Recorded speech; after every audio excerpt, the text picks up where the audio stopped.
Back in Eugene, Oregon for more of our men's semifinal coverage of the NCAA Track and Field Championships. Heat 1 of 2 of the men's 1500. They're the collegiate and meet records. The collegiate leader, Colin Salmon, he is in heat number 2. But this heat number 1, Lara, is really a replay and the rivalry from the SEC between Parvesh Khan, the fabulous freshman from Florida, and Anas Asai of South Carolina.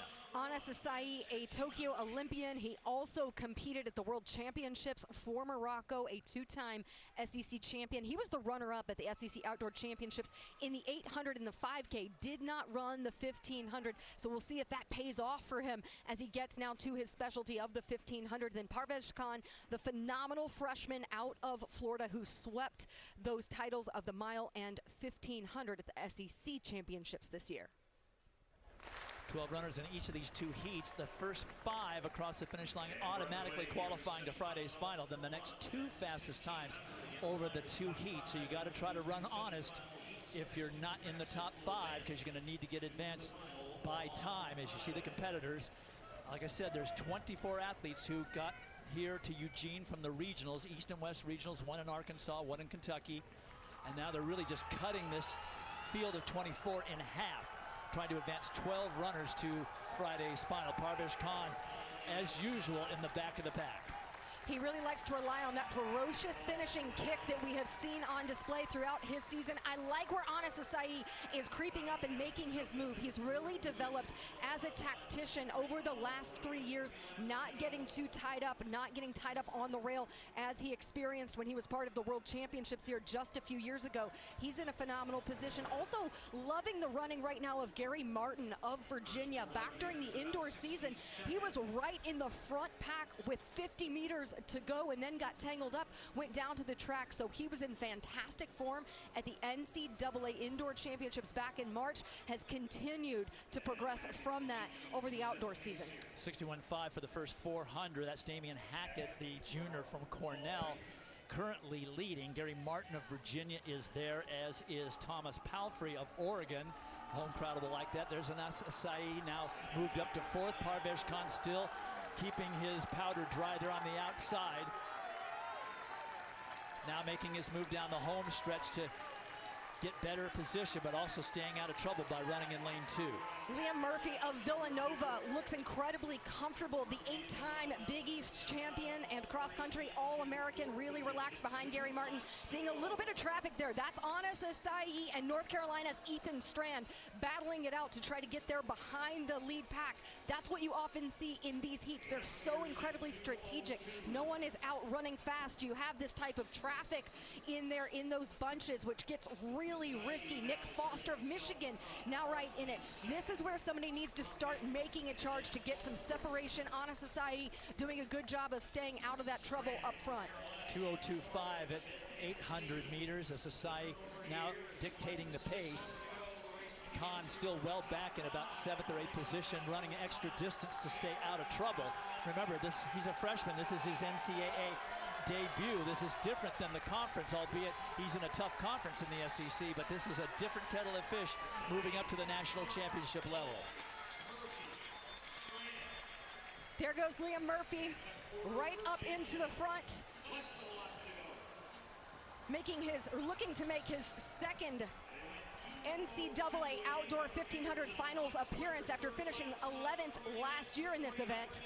Florida staking a lot of its team title hopes on Parvesh Khan getting through and scoring a lot of points, but it doesn't look like he's got the move he normally is. Still plenty of time, but now they've turned up the heat. They definitely are turning it over. Khan's got to get himself up into the top 5 to automatically qualify.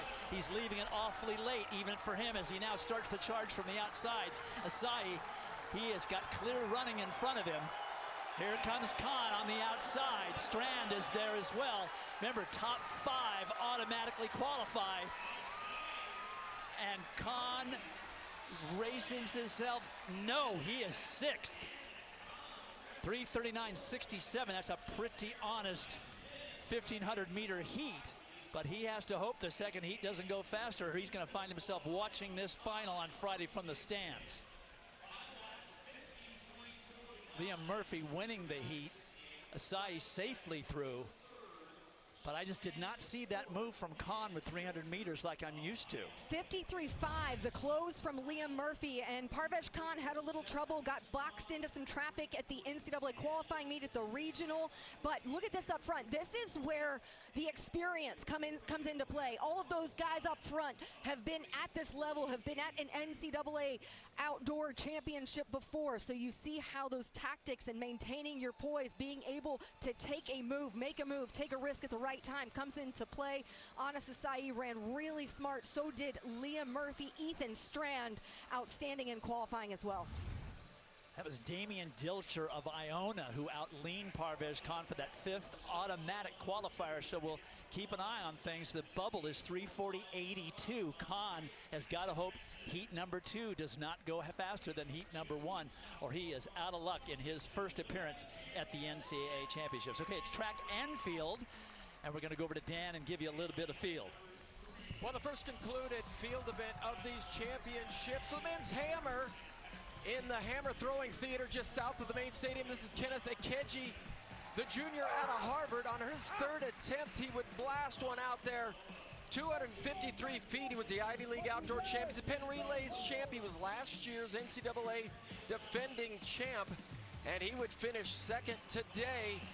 But this man would bring home a title for Cal. The senior from Cal, Rowan Hamilton, also from Canada, the Pac-12 outdoor champ, the last Pac-12 outdoor champ. He threw in the 2023 World Championships, but he threw a bomb out there. He'd get a personal best in the 3rd round, 253 feet, 2 inches. He's a 3-time NAIA champ out of Canada as well. But congratulations to the Cal Bear, following in the footsteps of Cameron Rogers, who won the women's title here a couple of different times. 2 inches separating first from second at the national championships. That's pretty typical of the high level of competition here.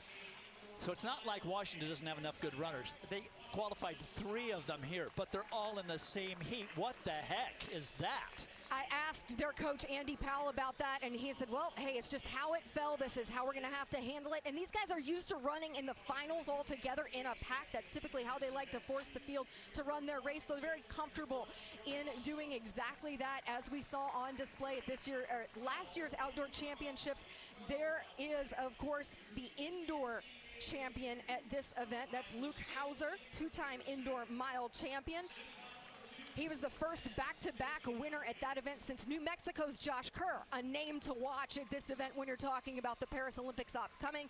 Joe Wascom, of course, the outdoor champion 2 years ago. But if you're hoping that this heat goes slow, no such luck, because you have the collegiate leader from Northern Arizona, Colin Solomon, and then you also have Wisconsin's Adam Spencer, who's the Australian national champion, all in this heat. This second heat is so loaded with incredible talent at this event, and unfortunately somebody's probably not going to get through if they don't take care of business and keep this pace honest. Nathan Green, the defending champion, of course, we saw in the beginning. He was in there. 3 Washington Huskies in this heat. Top 5 across the line, automatically qualifying through to Friday's final. The bubble, 3:40.82. If you are 6th or slower, you better hope that this pace goes quickly so that you can get through on time. That is, you can see Luke Hauser right there with the W on his chest. There's 3 of them in this race. Elliott Cook of the home Oregon Ducks right up there. He has his teammate in this heat as well. That's Reinhardt Harrison back a little bit. So 2 Oregon Ducks. You also have 2 from Iowa State in this heat as well. So if you like running with teammates, this is the good heat to be in, right? Yeah. 61.5 for the first 400. 5 representatives from what will soon be the former Pac-12. 2 Oregon, 3 Washington. Solomon staying back, so not pressing the pace. That has to make some of the runners from heat number 1 very happy. Colin Solomon has had a phenomenal outdoor season. The collegiate leader, number 2 in collegiate history, running 3:33.96. He, of course, had a spectacular high school career, so knows how to rise up for high-level championship competitions. And you're starting to see him make a move right there into lane 2, looking really relaxed, looking down, just kind of gauging his positioning a little bit, as he is really smart. He's not making one bold move to try to surge to the front. He's He's picking off a few athletes at the time, but watch where Adam Spencer is of the University of Washington right now.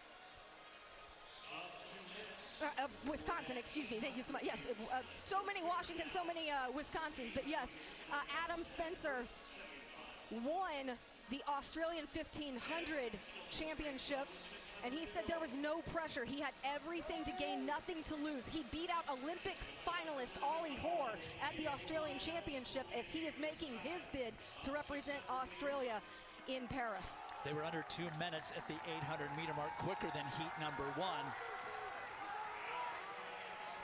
Salman, like Parvesh Khan, staying out of trouble in lane number 2.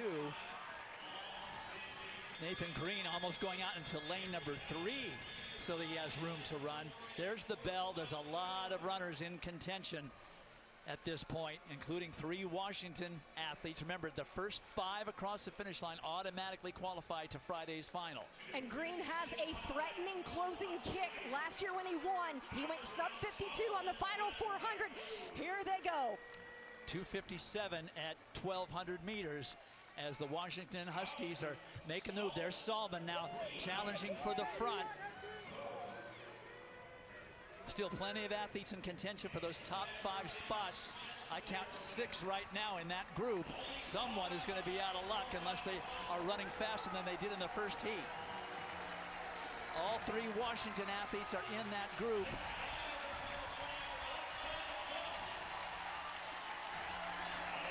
And one of the Washington Huskies out of that top 5, but that was a faster heat than heat number 1, which means Parvesh Khan may not be making it through to the final. And it looked like if you watched Joe Wascom and how he eased up as Rope from Iowa State came in, it looked like he was very aware of that clock and not needing to exert any more than necessary. Great run by Elliott Cook here in front of the home crowd at Hayward Field. Dwight, you said it. Right there you got 6 guys, 7 if you count Rope up there as well, who are all fighting. Coming down to a closing kick, you can see a lot of them looking around, trying to gauge exactly where they are. That's exactly what Wascom did.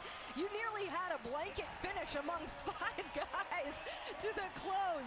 This is going to be an absolutely electric. There will be fireworks with a heavyweight bout for the 1,500-meter title coming up on Friday. No way to predict if that will go fast or if it will go tactical with this group of runners in the final. All 3 Washington Huskies getting through. The hometown Oregon runner making it through, Elliott Cook. Plenty for the crowd to be happy about. Here are the advancers to final. And you can see just how fast they had to run. 3:37.25 for Cook in that second heat. And Joe Wascom of Washington, the final qualifier at 3:37.93. First time under 3:39 for everybody to get through, and they were all under except one, 3:40.07. Amazing 1,500-meter heats as we will move along. They are putting up the barriers, and we will come back and give you 2 heats of the 3,000-meter steeplechase.